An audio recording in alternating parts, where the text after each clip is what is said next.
All right. Corruption in boxing here.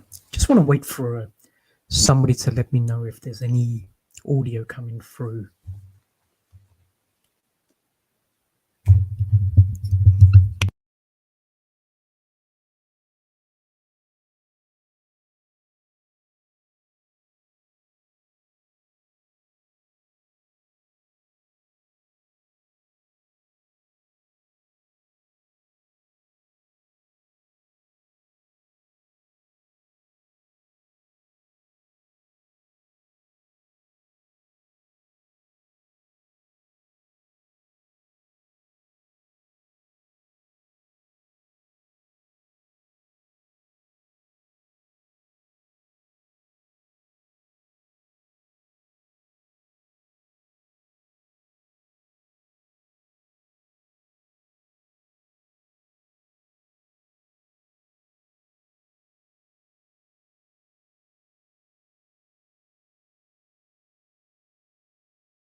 Yeah, if somebody can let me know if the audio signal is coming through, okay?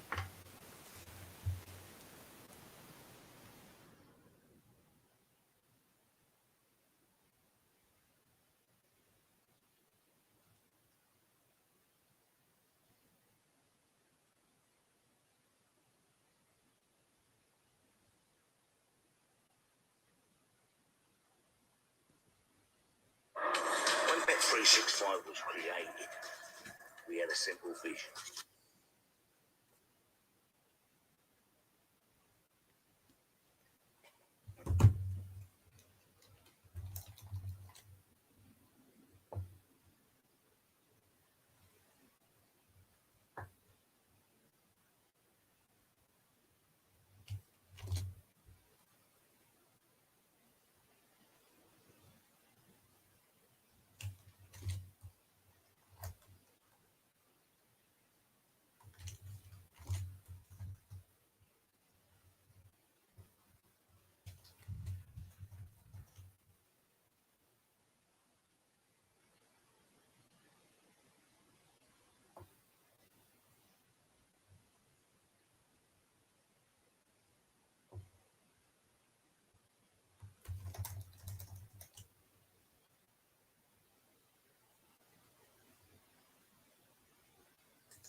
Yeah, if somebody can let me know if the audio signal is coming through, okay?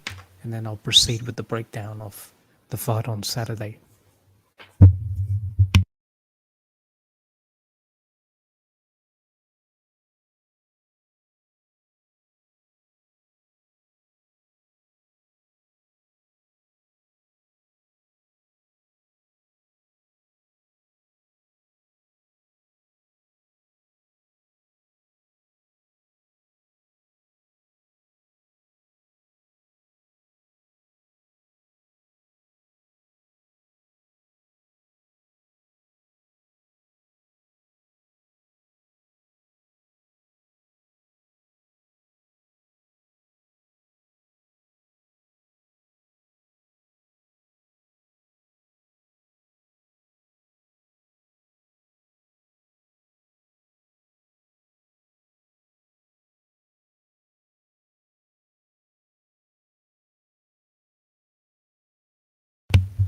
Yeah, microphone check.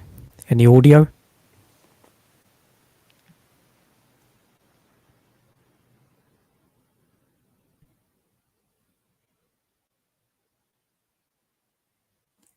Why is there no audio, man? I don't understand.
caption in boxing here.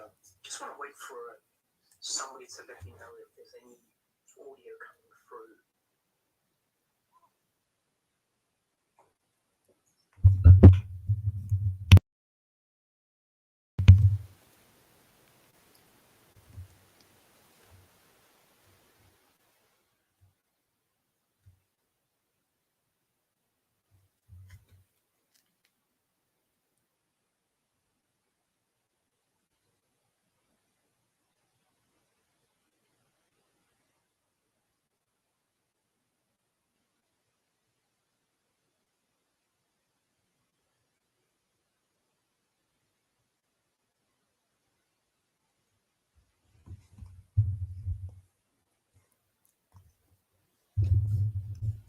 Is the audio coming through okay?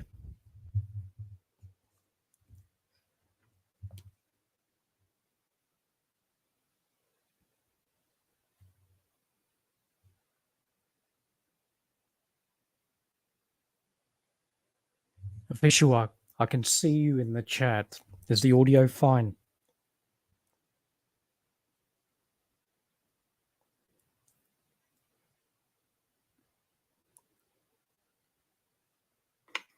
Yeah, if somebody can.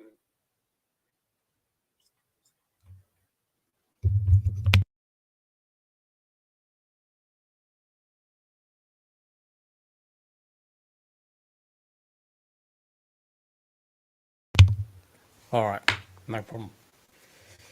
Yeah, sorry about that. A little bit sort of new to the settings of StreamYard, etc. So a little bit frustrating, but no problem. I might have to just sort of chop it up and release a later version with maybe the intro section for sort of 10 minutes cut out, but no problem. People can afford it anyway. But yes, I was mentioning it's the first sort of live stream on this channel, which is quite bizarre. The channel has been very infrequently run for the last sort of few years. Been working on the coup d'etat of boxing, obviously, but maybe it's about time I recycled this and just do a live stream on here rather than do a pre-recorded video of the fight. Probably better just sort of talk on top of the head. Saturday night, tomorrow night is an excellent DAZN card. Not really going to talk about the undercard. It's really the main event. It's a generational battle. We've got Srisakat Sor Rungvisai from Thailand, who's also one of those rare fighters who've actually had a very protractive boxing career, having achieved 50 victories. A rare breed, because the way boxing is, the evolution of boxing in this era with the number of splintered off and newly created world championships, fighters are just actually, it's quite ironic, they're actually fighting a hell of a lot less, trying to command exorbitant salaries. So it's quite an inverse sort of relationship. But Rungvisai is from that sort of generation where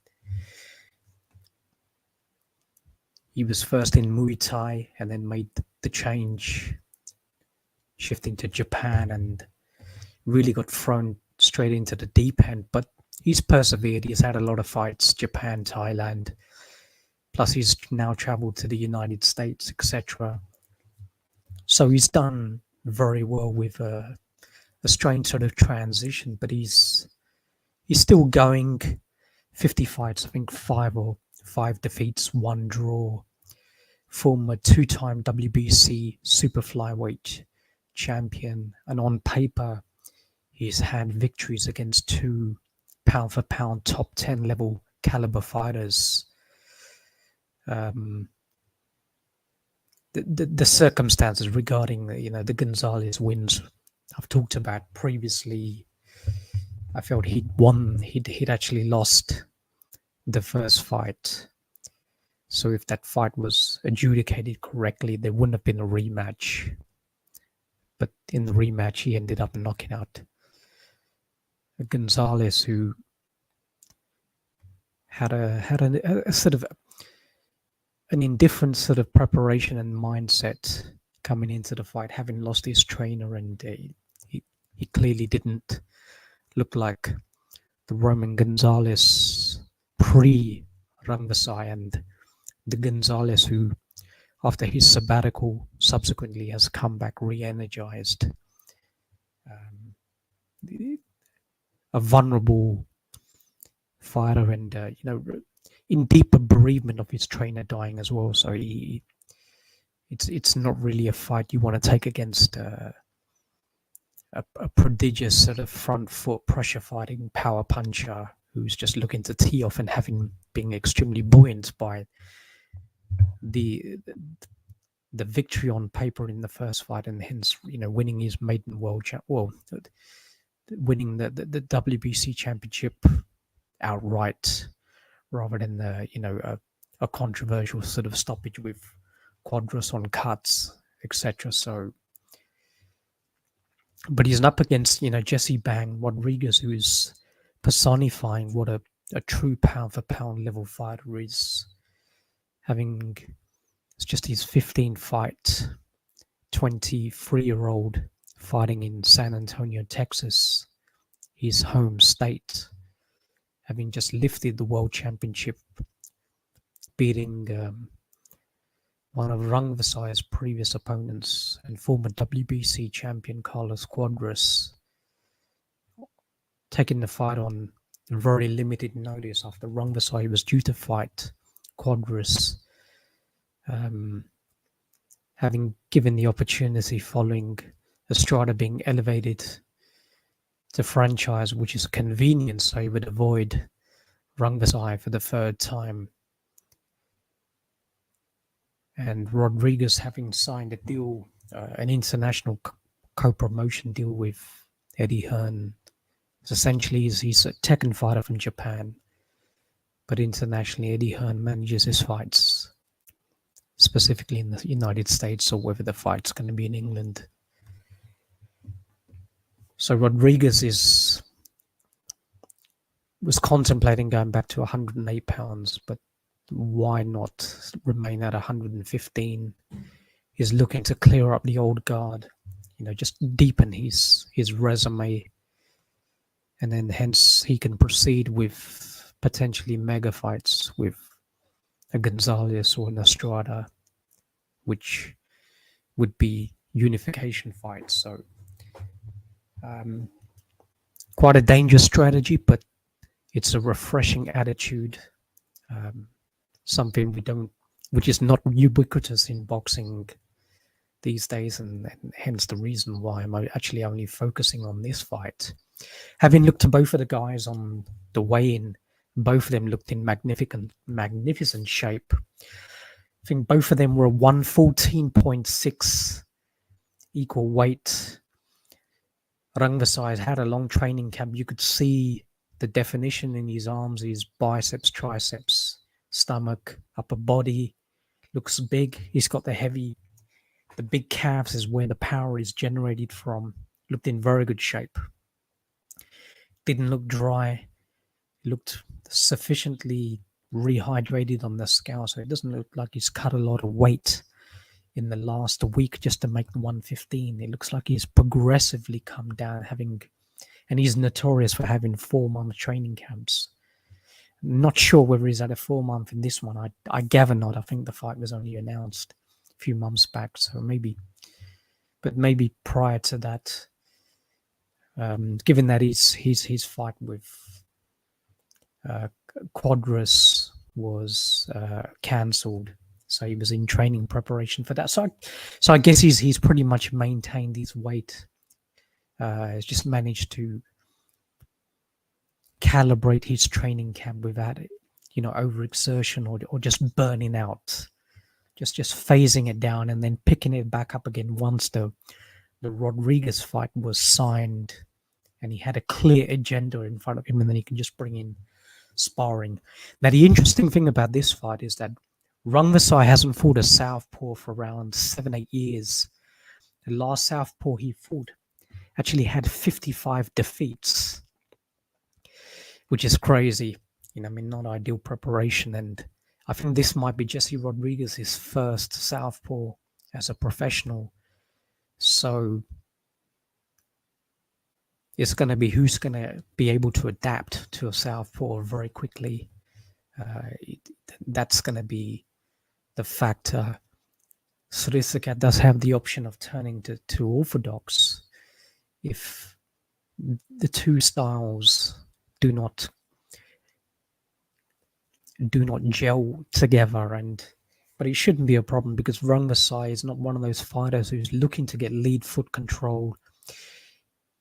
He's a pretty much of a beast as a fighter now.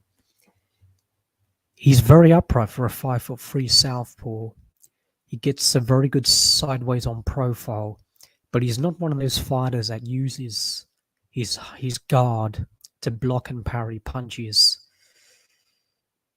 Initially, first 2-3 rounds, he's very upright, so he's just looking to use his legs to pretty much get out the way of the punches. But the advantage he has, and the problem he's always caused to fighters, is that he will lead, and because he's very heavy-handed, his priority is not to set up punches with his jab, because jabbing is something he's not accustomed to doing.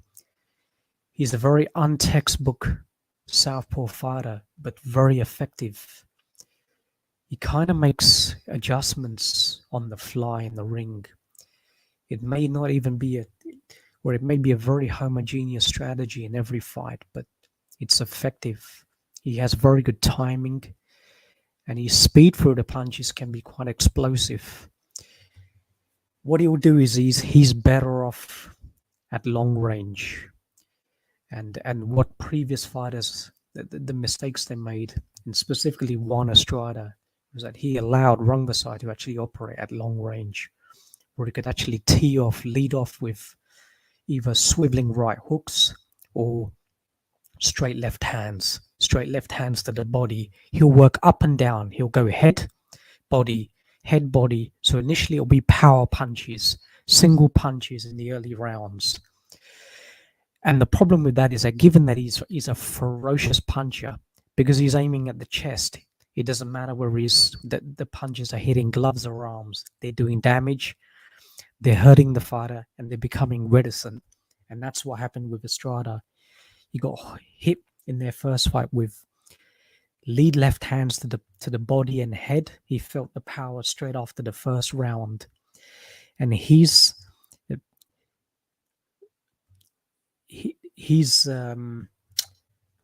advantages were mitigated very early. He needed to bring the fight to mid-range from round one.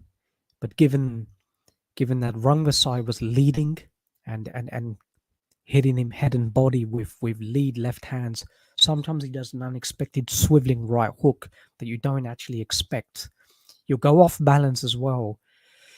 But when he's off balance, he'll come back with a swiveling jab, which is one of his very unorthodox tricks. And that swiveling jab is almost like a power punch. And we saw the difference in power. Some of his slaps with the left hand compared to an Estrada clean left hook. The slaps that were actually physically moving Estrada back. So he's an extremely bruising puncher. So to try and mitigate his power, you cannot stand at distance to allow Rungvisai to land those punches at the end of his left hand, because he's stepping forward in the punch. He'll look up. The little tricks he likes to do is he'll look up and he'll hit the body. Sometimes he'll look down and he'll aim for headshots. Not advanced nuances, but they kind of work, the little disguises that he tends to throw in. He'll feint very much with his lead hand. When he gets sideways on, he'll feint with his lead hand, but he won't actually throw a jab to set up his left hand. So there's not multi-dimensional strategy to his offensive arsenal. It's kind of almost old school, one-dimensional, but it's effective. Pretty good hand-eye coordination. When he needs to shift his feet, he'll shift it, and he can generate a little bit of hand speed. I wouldn't say he's explosive in the way he throws his punches, but he can get a little bit of velocity through it, and he'll chop down on his shots, elevating his back shoulder, bringing the shots down. He loves that 1-2, and he'll keep doing the 1-2. So the advantage you have is when you're a heavy-handed fighter and you're dictating, you're actually leading, and you're throwing punches which are still actually hitting, where it's not landing flush on the body and head, but it's actually still hitting your arms. It's still causing damage. It's still causing a tremendous amount of pain to your, to your biceps, to your wrists, to your forearms. Hard thudding punches. So he's not only inducing pain, but he's actually tiring your arms. So you're not able to actually generate as much power and torque with your own punches. So he's breaking you down methodically in his own strategy. So to fight a Rungvisai, I think what Jesse Rodriguez as a southpaw, what he likes to do, and he's a far more prominent jabber, and he can actually dictate range with his jab and multiple jabs. I think Rodriguez, what he's going to have to do is not wait for Rungvisai to leap and lunge in with his hooks and try and counter him. Now, that is possible, and it is a wise strategy. And what Estrada was able to do at times was step back, right hook, and then left uppercut. But he couldn't generate as much power because he was reticent about Rungvisai following through. So his feet at times were off the canvas. He wasn't getting maximum punching power.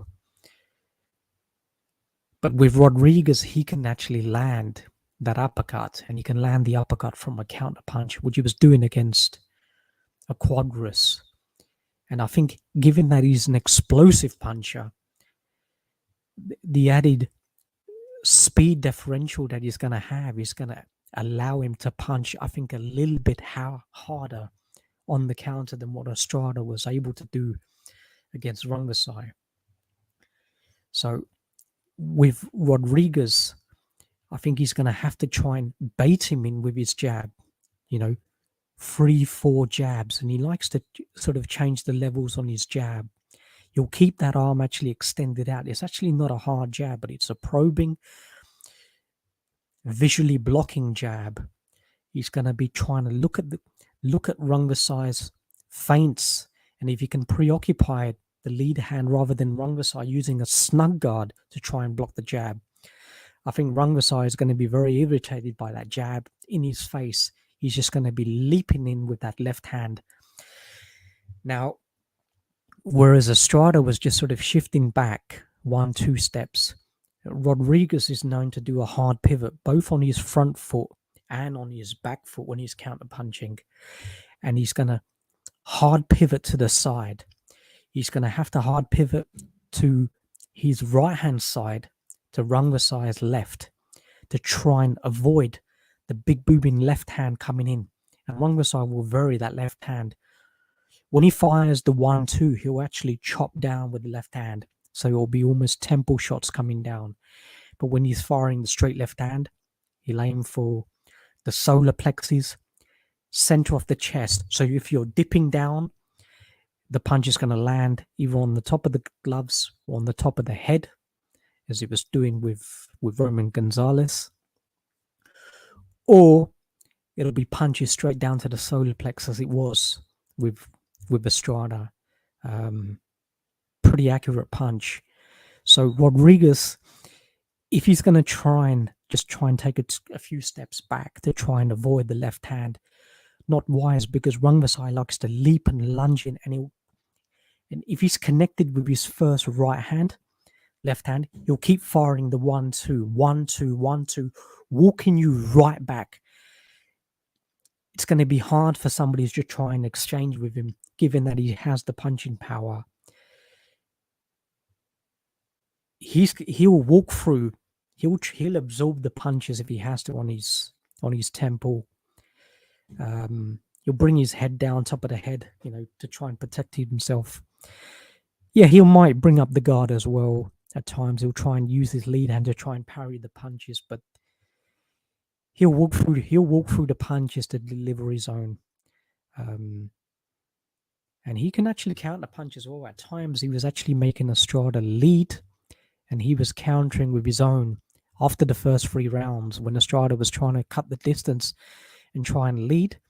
So the objectivity, I think, for Rodriguez is not to operate in vertical lines. It's to use the lateral movement across, because Rungvisai doesn't really like to rotate that much. Given that he's a former kickboxer, once he throws his punches, he ends up very square, and that's where the opportunities will be for Rodriguez.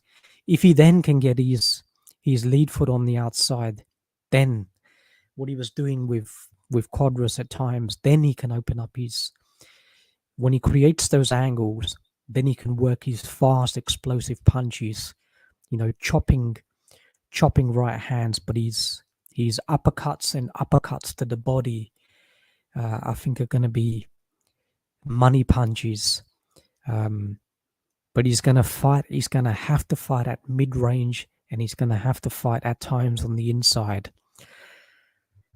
Rungvisai needs, if you look at the way the motion of his punches on the inside, they're almost like spading uppercuts.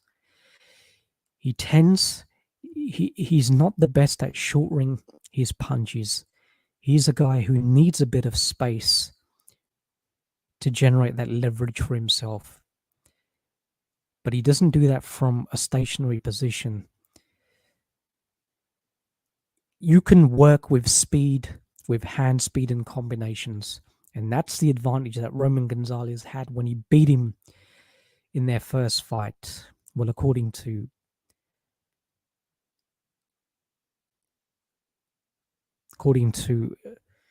well, I can't speak for anybody else, but I felt that Gonzalez did a better job on the inside, and he had better defense, and Gonzalez is better using not only a high guard, and Jesse Rodriguez does employ that high guard as well, but Rodriguez can use these elbows like Roman Gonzalez to actually block any attempts for Rungvisai to actually hit him on the inside. And when Rungvisai is on the inside, he is aiming predominantly for the body. It's not headshots.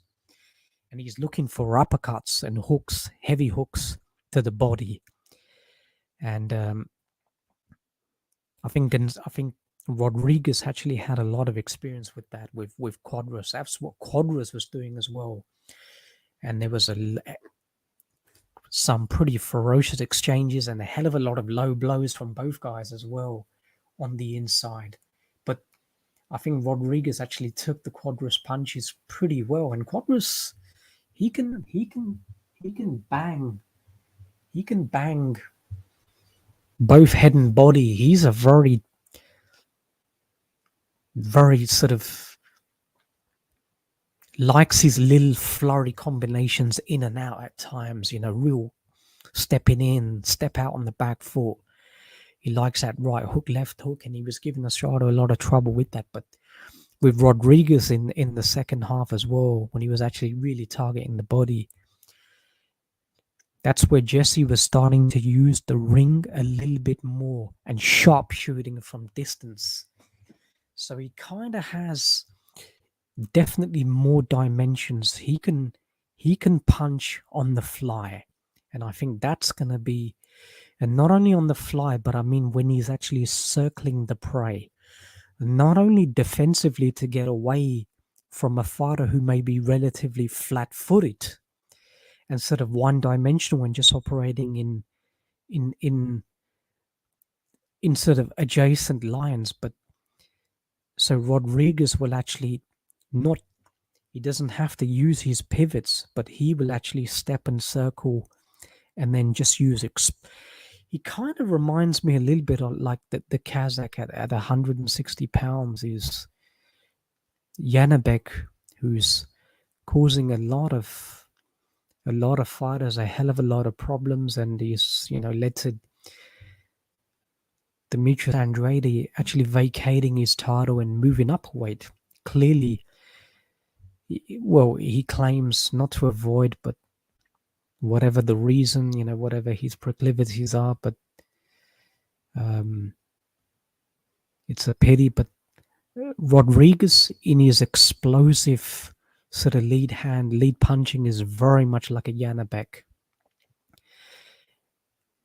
So it's the surprise element of being an explosive puncher, coupled with timing and accuracy and head and body attacks, but not remaining within the pocket for prolonged periods.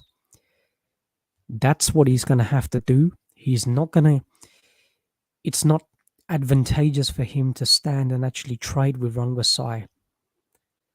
Although he'll have the advantage as a better short range puncher.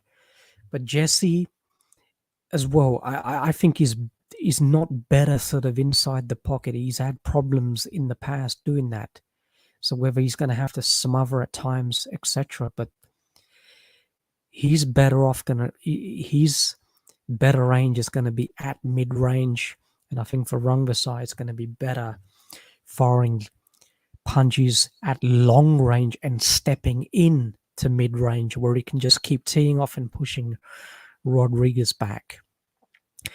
And with Rungvisai, if his first combinations tend to land, then he'll carry on the momentum and he'll carry on firing. But if he's missed the front, if you're able to slip the initial assault,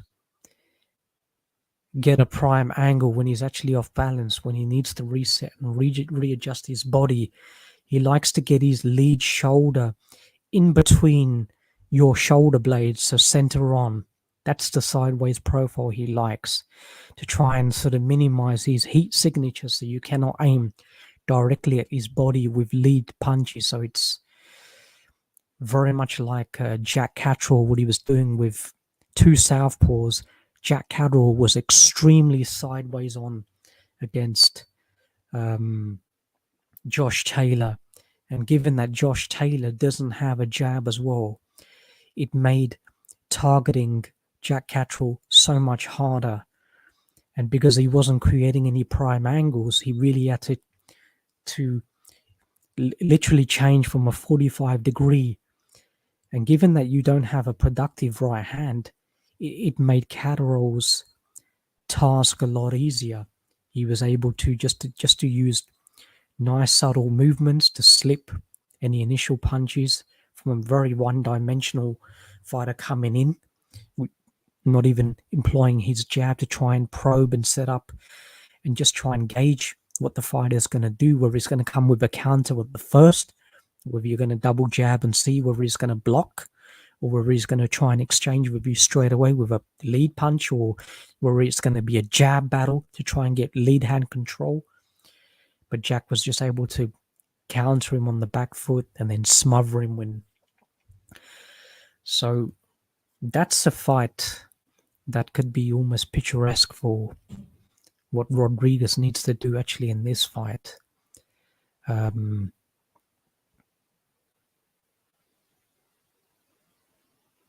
It's going to be a tough battle, when a fighter has not had an extensive professional career, but what Tekken Promotions have done since signing him, they've actually moved him in the right direction. His level of opposition has got progressively better, and then actually a huge step up to Quadras, who at that time was definitely not in his prime, and He's had a lot of issues out of the ring, but he kind of throws in. He steps up to his level of competition as well.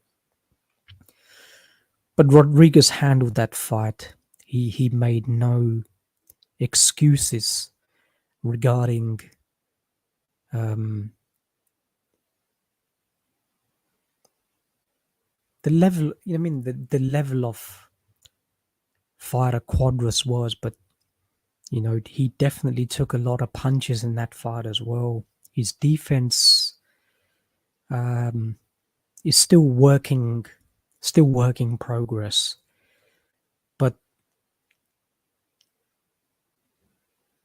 I think it will improve exponentially given the level of fighters that he's taken on and fighting a southpaw now. Better preparation would have been, having a southpaw, early on in your first few fights to try and sort of acclimate. But I'm sure Robert Garcia has brought in plenty of southpaws. But if Rungvisai wants to turn orthodox, which I think it would be a mistake. I think it could work to one advantage, given that Rungvisai does have a very decent straight right hand, and Rodriguez in a southpaw position. I think Rungvisai could actually try and counter Rodriguez with a straight right hand. I think that would be straight off the bat. Anytime Rodriguez is looking to fire multiple jabs to try and set up his punches or just try and manage the distance, I think Rungvisai, that's what he likes to do. He wants to dictate, control the center of the ring, lead and hurt you, make you reticent. That's his prime objectivity. And then just break you down to the body. As he gets more and more confident, he will start targeting the body more and more. Rodriguez is going to have to take risks, and the risk is to fight at mid-range. At long range, I think it will be a mistake unless he moves laterally. If he moves laterally, then he can offset Rungvisai's left hand. And that's something he did, and something he has done in 4 of his fights that I've done film studies on, and some of the film studies have been posted on official posted them on the Coup d'etat of Boxing podcast. But early on, I don't think it's going to be a firefight. I think Rungvisai likes to just throw lead punches, single punches. And Rodriguez will work his jab. Once Rodriguez has gauged the distance and looked at Rungvisai's, doesn't have a particularly prominent guard position, nor does he have a jab to try and set up his punches. If Rodriguez can land these jab consistently from the earlier rounds, then I think it's going to be a difficult fight for Rungvisai. He's just going to use hard pivots, front foot, back foot, step into the right, avoiding the left hand. But the one possibility he's going to have once he does that is Rungvisai's swivel jab, and he'll use a swivel jab stroke hook, which is almost like it's effectively a power punch. So Rodriguez is going to have to go back, get his head off the line, go back to a high guard to avoid that swivel jab coming from his peripheral on his left-hand side coming round. So it's going to land on the left-hand side of his jaw, left-hand side to his head.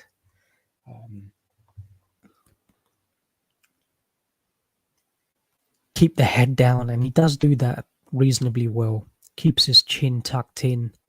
So if he's going to absorb the punches, he can pretty much take them to his forehead. Looks to have a pretty damn good, decent chin, because Quadras can definitely crack. Yeah, he was buzzed up a little bit here and there, but he fought back. He exchanged, he traded.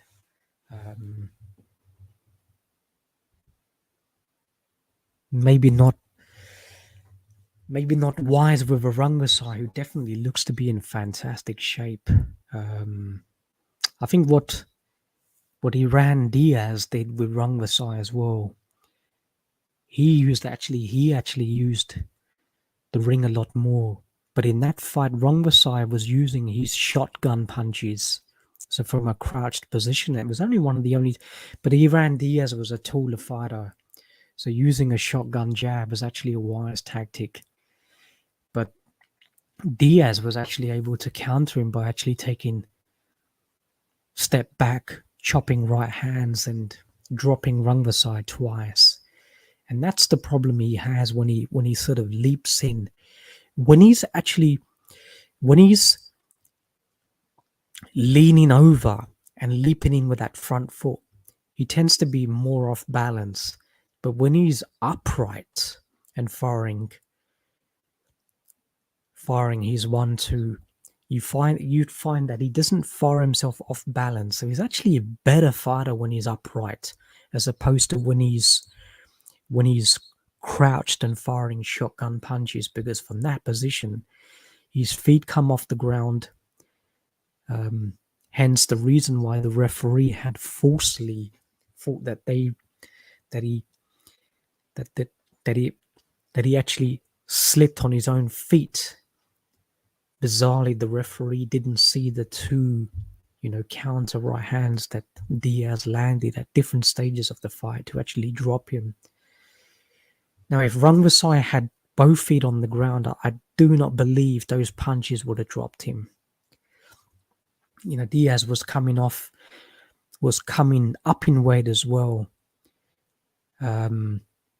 So to a certain degree, yeah, they were flash knockdowns, but they were definitely legitimate knockdowns. But they were exacerbated by, as I mentioned, by Rungvisai firing up from an inclined position where he didn't have sufficient leverage on the ground. And you got to remember it. Rungvisai's defense to absorb punches and his offensive strengths, very similar to Manny Pacquiao, come from his legs and specifically his calves. That is where all the power comes from in his punches, and that is where the fortification is in absorbing punches. Plus, he'll try and obviously take steps back to try and avoid the punches, full stop. But if he's on the inside, it's his very heavy legs, heavy upper body, very muscular frame, and he does have the numerical weight advantage in most of the fights. He'll always come in, I'm sure, around 126, something like that. I think he'll gain like 10, 11, 12 pounds. Maybe not as much as that, but around 8, maybe around 8 to 10 pounds. But I'm sure he's the naturally heavier fighter, but he'll have a numerical advantage against Rodriguez, who 114.6 looked okay. He's still not a developed fighter in terms of his body. There's no real definition. There's no striations. There's no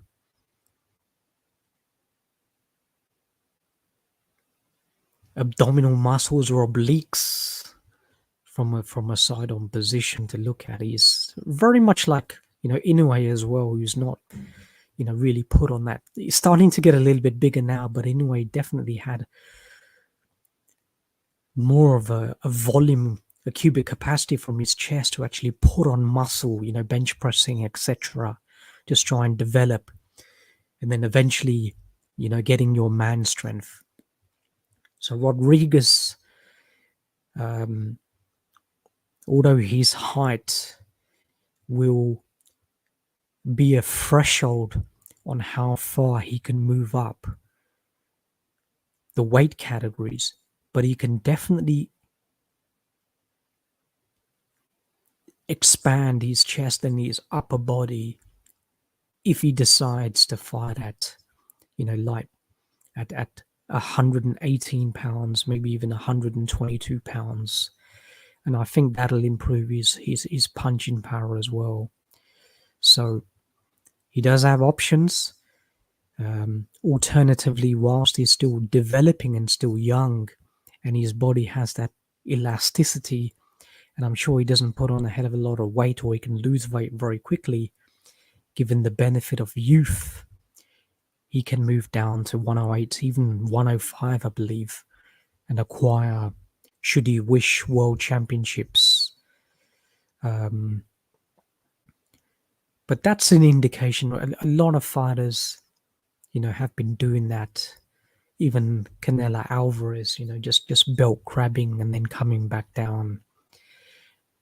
So it's nice that Rodriguez has remained at 115 pounds, whereas he was intimating that maybe he'd go down to 108 to try and fight a Kyoguchi or a Kenshiro or even a Felix Alvarado to try and win a championship at 108 pounds, where he's campaigned since turning professional.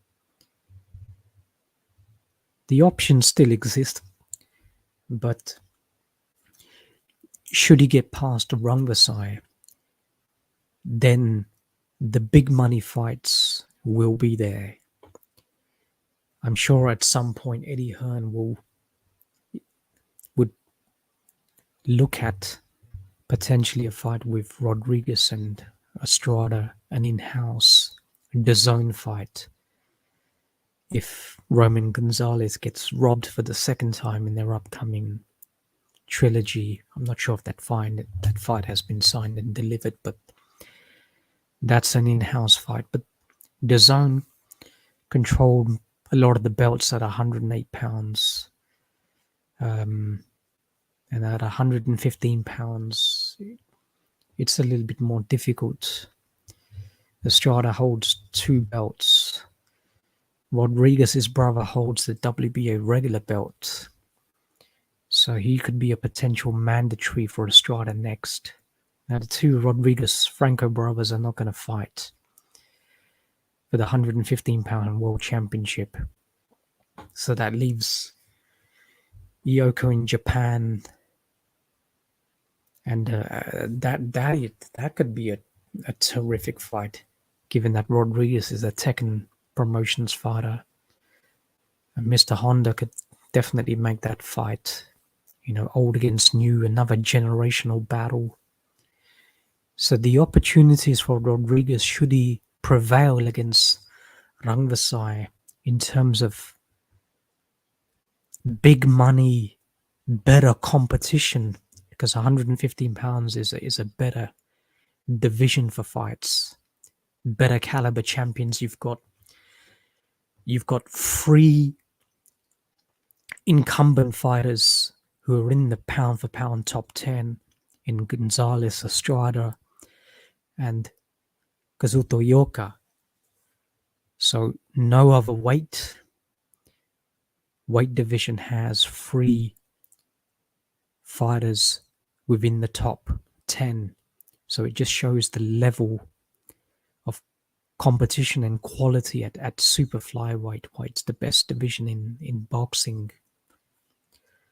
And hence Roman Gonzalez had done a remarkable job in actually showcasing the division, and HBO had specifically put on super flyweight cards, all super flyweight battles, to try and tap into what Gonzalez, the transgression of the division and everything that Gonzalez had do to sort of elevate super flyweights. And there was a lot of demand, and there was a lot of positive feedback, and even the tickets were selling quite well in the United States. So there's there's a way in which Rodriguez, I feel, can continue, can take over the baton from a Gonzalez. That is if they don't fight, and that's also a potential fight in the future as well. So there's so many options, but in conclusion, just to that section, I think the opportunities are too great, both for legacy and for financial recompense, for Rodriguez to go back down to 108 now. I think it's 115 until, even if he loses, I don't think he may still not even go back down. I think he's one of those fighters that if he suffers a defeat, he has that attitude that he wants to attain greatness. I don't think he's a fighter fixated on his own. I think he's a realistic, pragmatic fighter. Almost has a mindset of like a throwback type of champion. I think he'll go back, he'll analyze what happened, and he'll come back stronger. I don't see any capitulation in his mindset. And that is one of the reasons why he resonated with me as a fighter from about 3 years ago, when he was around sort of 4 fights in, is when I started watching him. And his skill set, one of the true sort of personifications of sweet science boxing, in which a fighter is within the wheelhouse of his opponent at all times, but he can use defensive high guard positions, upper body, head movement, arms, the waist, to slip punches without taking significant steps to get out of range completely and then leap in with punches. That is not the sweet science. But if you're using pivots, but you're still in punching range, but you're on the blind side now, and then you can come back with explosive, quick, accurate, precision timing combinations, and then use hard pivots to try and prevent any counter punching coming back and avoid and slipping and blocking punches. That's something Rodriguez has pervade in his relatively inexperienced career thus far. And that, my friends, is a sweet science connoisseur, a purveyor, and that is the type of boxing that appeals to fighters who pay attention to the skill sets, fighters who are running on the back foot a little bit more, just sort of pot shotting and then coming in and holding straight away to smother, and because they don't have no ability to fight at mid-range or fight on the inside, or they have a suspect chin that they're trying to protect. The smothering from the early stages, that is what fanboys will tolerate, but I don't agree with that. It's a contravention of the rules of boxing. If a fighter like Devin Haney is clinching 15 times by round 3, then that should not be tolerated, nor should it be celebrated, nor should it be deemed as a necessary tactic to win the fight. No, that reflects on the referee for not arbitrating, enforcing the rules of boxing, and therefore minimizing or negating George Kambosos' ability to win the fight. If I'm smothering you and you're predominantly a fighter at short range, given that you're a smaller fighter, then why should that be tolerated?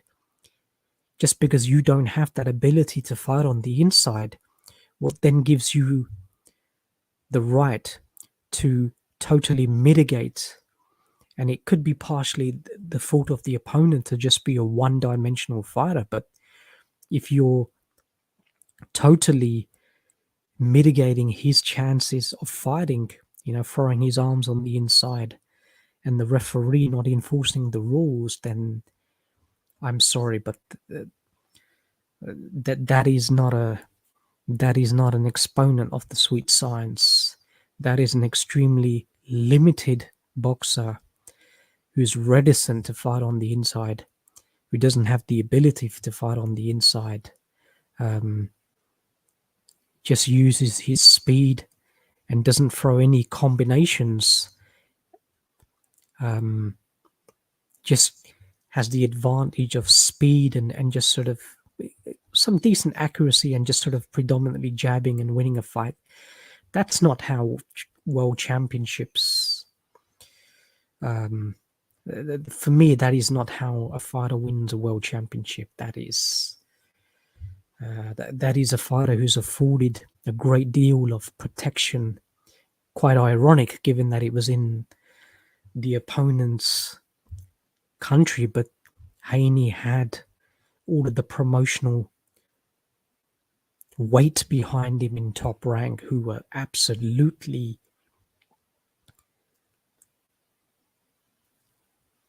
able to dictate everything, all of the terms and conditions. The referee, and it's no coincidence, the referee not enforcing the rules. So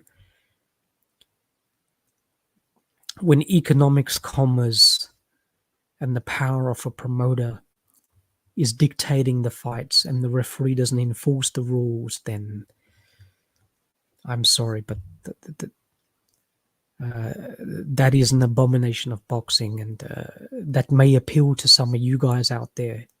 And fair enough if you have some sort of affiliation and affinity with fighters who replicate or are protected by a renowned promoter with that much leverage within boxing. And you remember that it's the promoter who pays the judges, the referees, etc. We only have supervisory sanctioning bodies who have no statutory powers. It's kind of a joke the way boxing it's like operating a company in a jurisdiction which is like, say, the Cayman Islands to Britain being like a formal territory, but unofficially, whether it's HMT or FCA regulations, they'll say there's blanket regulations that actually govern those offshore territories, but they don't.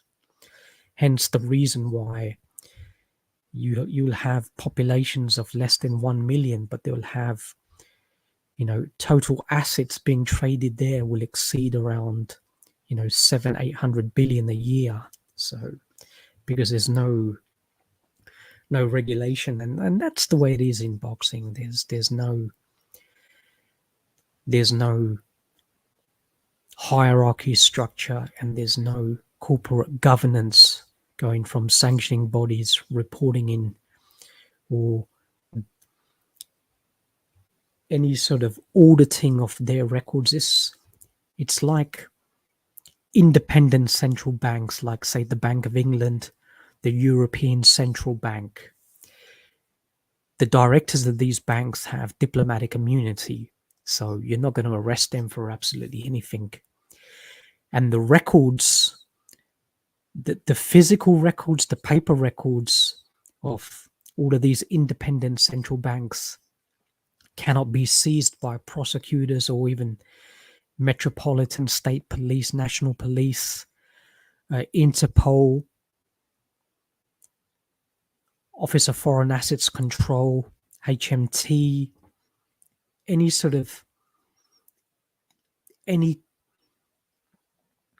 NSAC, any of these organizations cannot seize the records. So they're they're essentially a standalone organization that can just operate freely with so much corruption and impervious to federal legal scrutiny or prosecution. And that's synonymous with the boxing structure. It's a means. It's the layering process of laundering money. Hence why you have multiple, whenever they announce fights, they always announce multiple promotional agencies, promoted by this promoter, this promoter, this promoter, this promoter.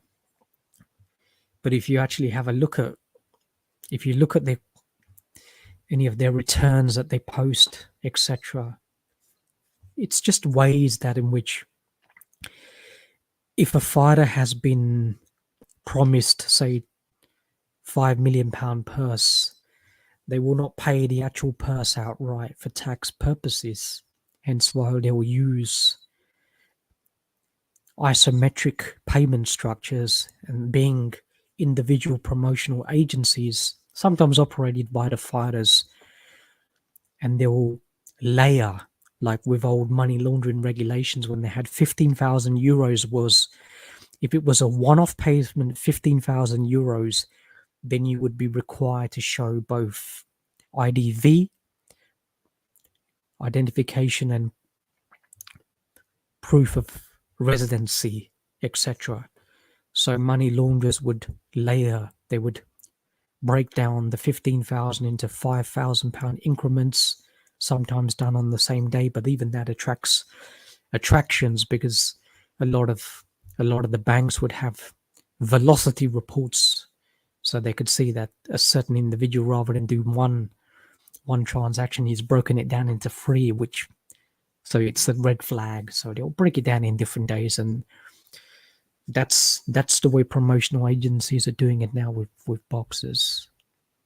Very rarely will you see a one-off backs payment of the outright, of the full commanded salary that was negotiated. They'll break it down into increments, and that's to mitigate tax liabilities, given that they're going to be taxed at probably around 50%, but it depends on which state they're fighting in. If within the United States, every state can govern tax regulations by their own remit, so they can change corporation personal income tax to whatever levels they want, or they can waive the taxes full stop.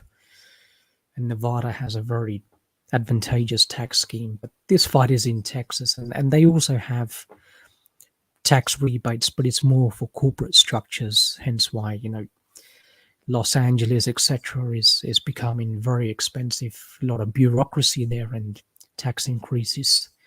So hence why a lot of multinationals and corporates are moving to Texas now. Not only in terms of generating labor efficiency there as well, but land externalities in terms of pollution taxes are it's very much more relaxed. But not to get too much into sort of economics, but getting back to the fight.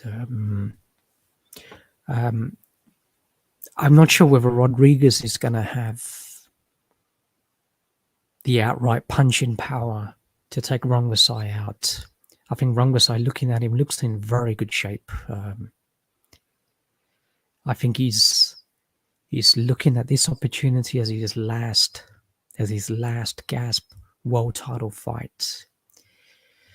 I don't think he's going to be used as a gatekeeper for that much longer, but should he lose, but I think he feels that he's got a great opportunity against somebody who's relatively inexperienced, so he can have that advantage in this fight. But he looks in good shape. So I think the extra sort of hydration which I saw in his body, I think that will be his punch resistance. So I think he has a degree of water weight there, so he's not going to be, so therefore he can have a nice meal tonight, even have breakfast, lunch, put on 10 pounds, and he doesn't have to put on 10 pounds of water weight, but his muscles are going to be able to absorb a lot of that, any water weight, which he just does decide to put on, because the definition is definitely there. So he can come in really nicely hydrated, very strong, healthy, around 125. I don't think Rodriguez is going to come in that much. I think Rungvisai will have a 4 or 5 pound weight advantage, definitely, maybe even more, but I think around a minimum 4. And that's pretty significant, given that the difference from minimum weight to super flyweight is 10 pounds.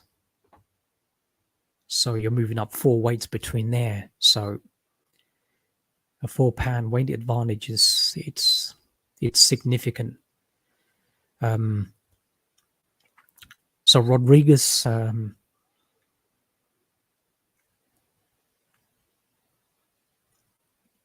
I don't think he's gonna. I don't think he's gonna stop Rungvisai. I could be wrong, but I don't think so. I think Srisakat still has a degree of punch resistance. Plus, he's very heavy-handed, so Jesse may not be able to maintain his power throughout the fight. So Rungvisai, therefore, by that sort of premise, I think will afford himself the ability to sort of last longer, unless he gets caught cold very early on.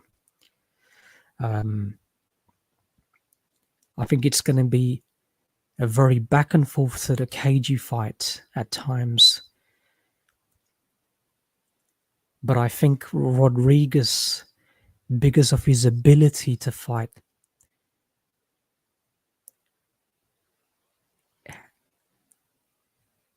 at mid-range, but also creating a lot of the angles, having a much better jab, having better combinations, I believe, to the head and body, and having some very unorthodox, clever combinations that you don't see. He'll even use a double uppercut, sometimes double uppercut, right hook.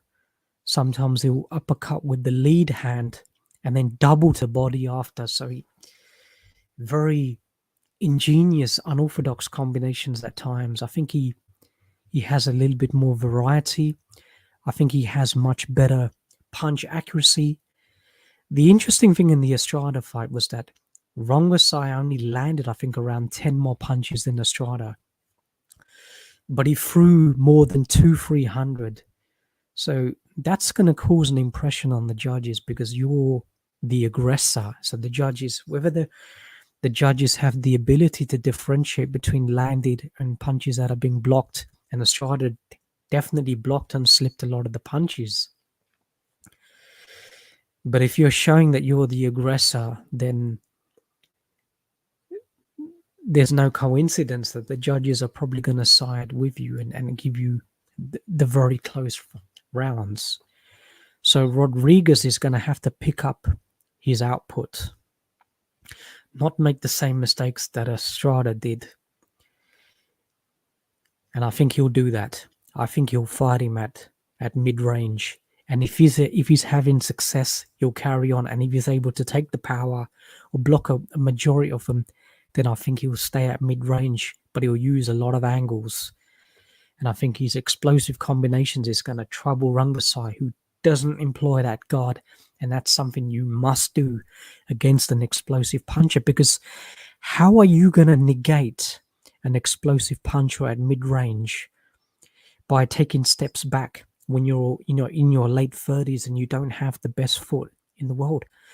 The only way you can actually block at that range is via your guards and your arms. You cannot really get out of the way. Rodriguez is not really going to be missing him at that sort of range.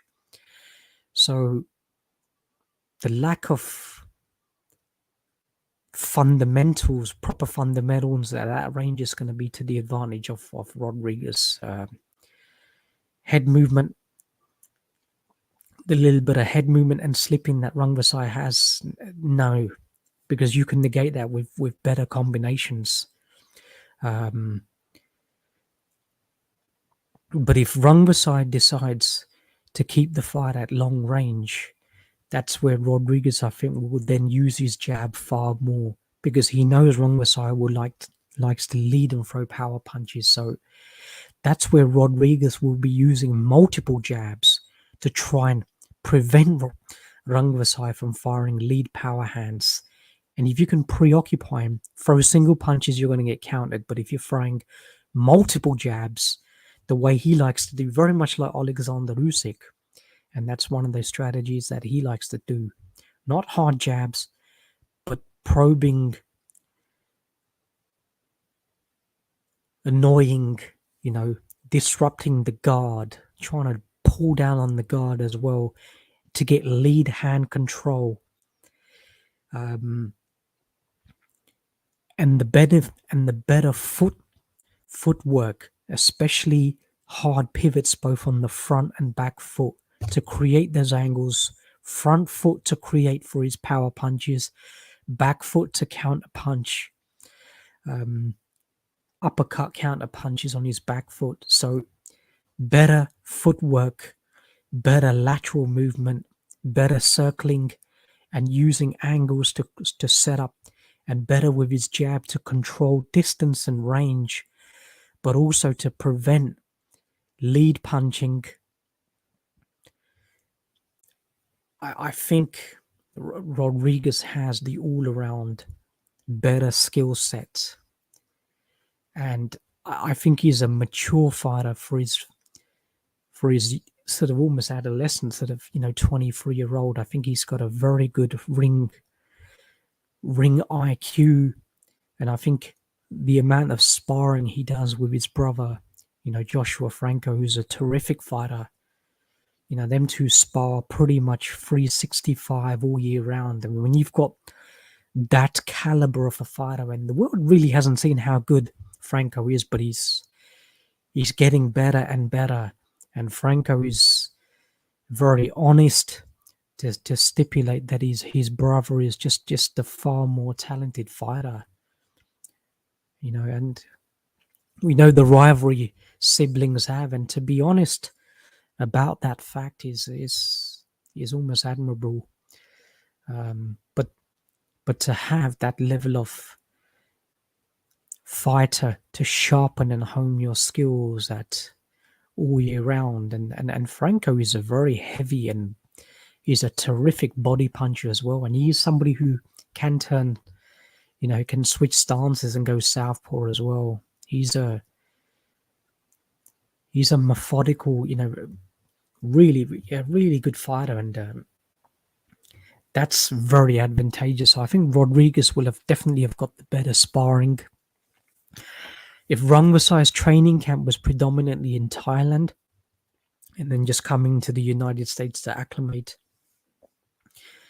so who knows where he's fought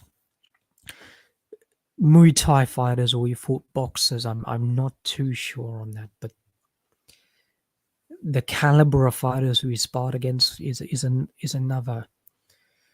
I don't think it would be to the same sort of extent as a Rodriguez. So I think Jesse's preparation would have been a lot better. I think he'll understand the sort of opponent he's got in front of him, and I think he has the ability to sort of make adjustments and make adjustments on the fly as well. When he's getting hurt, he'll use more lateral movement, and you can see that, and that's no problem. But given that he has the ability to fire punches from that sort of range, I think will work in his favor as well. So I'm expecting a very competitive fight at a high level at a high sort of level of skill. It's going to be some ferocious body punching in this fight. It's going to be almost it's going to be a visual spectacle for not only the fans in San Antonio, but for boxing fans who love, body punching, Mexicans, etc. Yeah, I think Rungvisai is gonna be targeting body, given Jesse's gonna have a high guard position to protect his head. He's gonna target the body, and I think Rodriguez will have good opportunities at both head and body, but better with headshots, given the lack of heavy high guard positions. So a real clash of the offensive arsenal, given that they're both southpaws. So I think the styles are gel. Different, given that they're different offensively and sort of defensively. Should be a good fight. But I think the extra dimensions in Rodriguez's game and his youth, and the fact that he does have good punch resistance as well, and I think the better preparation, the better sparring he's had as well, I think it will get him through this fight. I don't see either guy hitting the canvas either. I think they'll both of them will remain on their feet for the entire 12 rounds, and given that this is Jesse's first defense at 115 pounds and Matchroom have just recently signed him, they're investing a little bit of money on, and given that they've put the fight in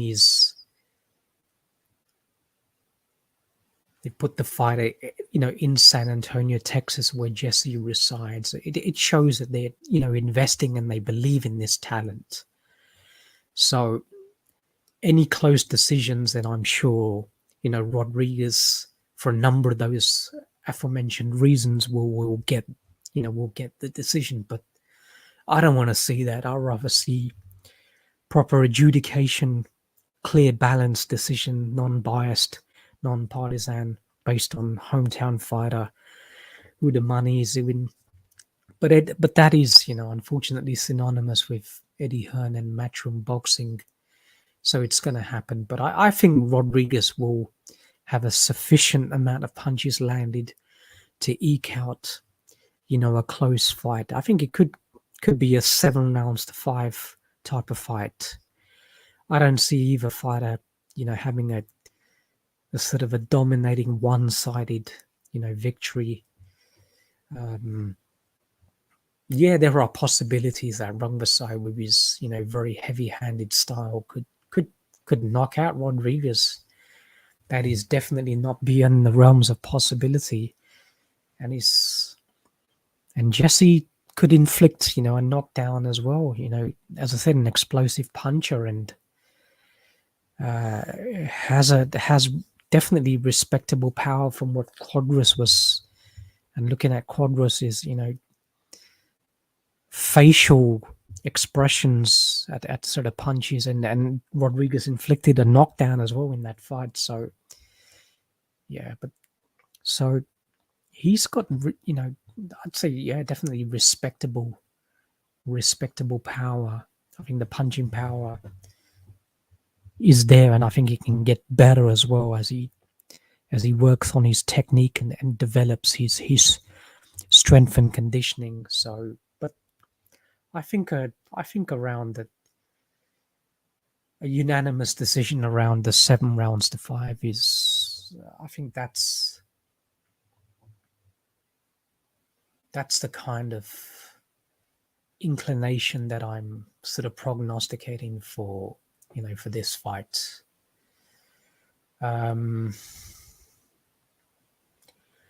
Not sure what everybody else's thoughts are on the fight. It's a pity there's no one within the live stream to actually fire off, their thoughts on the fight, or sort of their predictions. But maybe in due course, if somebody wants to put that down, in the description field, yeah, that'd be, much obliged. But it's an excellent card, Saturday night, Murdav Akhmadaliev and Ronnie Rios fighting for a unification as well at bantamweight at 122 pounds. That's an excellent fight as well. Ronnie Rios is actually a very good fighter, and Akhmadaliev in his 10th fight, so it could be, I'm not sure around that, but that's also a very good fight. So overall, I think it's gonna be one of the best, one of the best cards of the year. So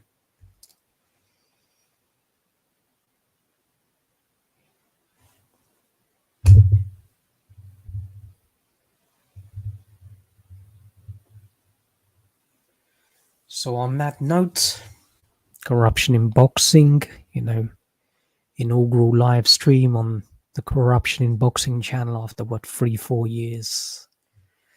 I hope it was decent, entertaining, and sort of insightful regarding a fantastic fight. So on that note, sayonara.